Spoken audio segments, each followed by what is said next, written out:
केरल के कब्रिस्तान की एक चुड़ैल की कहानी। एक बार की बात है, केरल के एक छोटे से शहर में सुल्तान नामक एक डरावना कब्रिस्तान था। ऐसा कहा जाता था कि उस कब्रिस्तान में विभिन्न प्रकार की अलौकिक शक्तियां रहती थी। एक चांदनी रात को बिली, लूसी और रोहित तीन दोस्त कब्रिस्तान के किनारे पर एकत्रित हुए। अचानक उनको कब्रिस्तान से भयानक फुसफुसाहट की आवाज सुनाई दी।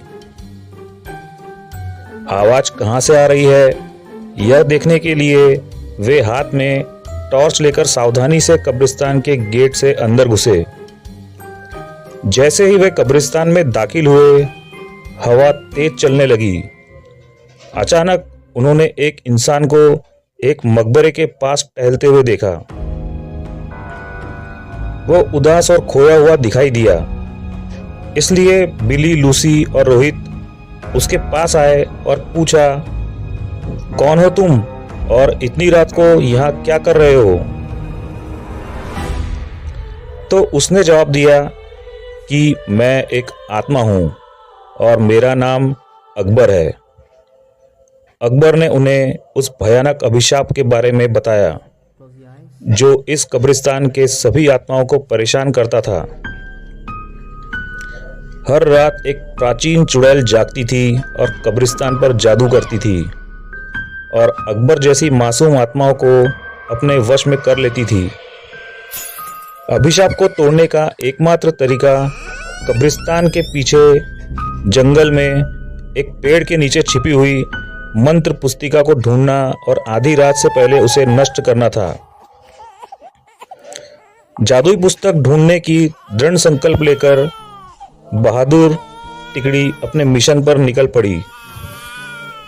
उन्होंने अंधेरे में मकबरों के बीच रास्ता खोजा जंगल में जाने के लिए और इस बात का ध्यान रखा कि आराम करने वाली आत्माओं को परेशान ना किया जाए। रास्ते में उन्हें बोन्स नामक एक शरारती छोटे कंकाल का सामना करना पड़ा, जो उन्हें जादू की किताब खोजने में मदद करने के लिए तैयार हो गया। वह कंकाल उन्हें एक पुराने आम के पेड़ के पास ले गई और कहा, इस पेड़ के पत्ते सब अपने पास रख लो।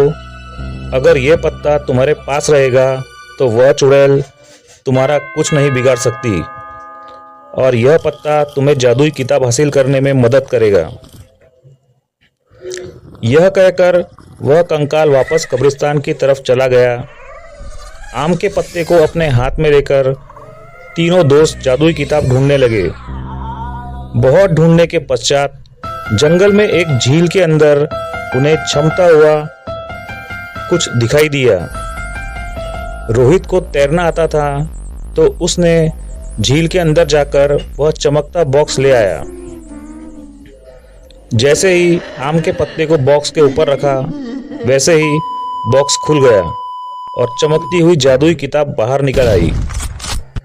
आधी रात करीब आते ही वह तीनों अपने हाथों में जादू की किताब को लेकर श्राप को तोड़ने के लिए कब्रिस्तान की तरफ बढ़े।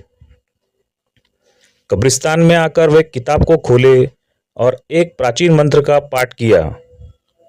मंत्र पाठ करते ही जमीन कांपने लगी और कब्रिस्तान में एक तेज रोशनी छा गई।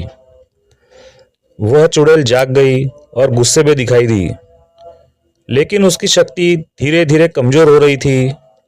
उसने बिली, लूसी और रोहित को जादुई किताब पकड़ने से रोकने के लिए अपनी जादुई शक्ति का प्रयोग किया, लेकिन उन तीनों पर कोई असर नहीं हुआ, क्योंकि तीनों के पास आम के पत्ते थे जो उनकी रक्षा कर रहे थे। धीरे धीरे चुड़ैल की सारी शक्तियां खत्म हो गई और चुड़ैल भस्म हो गई। इस तरह बिली, लूसी और रोहित ने कब्रिस्तान में फंसी आत्माओं को मुक्त किया और कब्रिस्तान में फिर से शांति छा गई।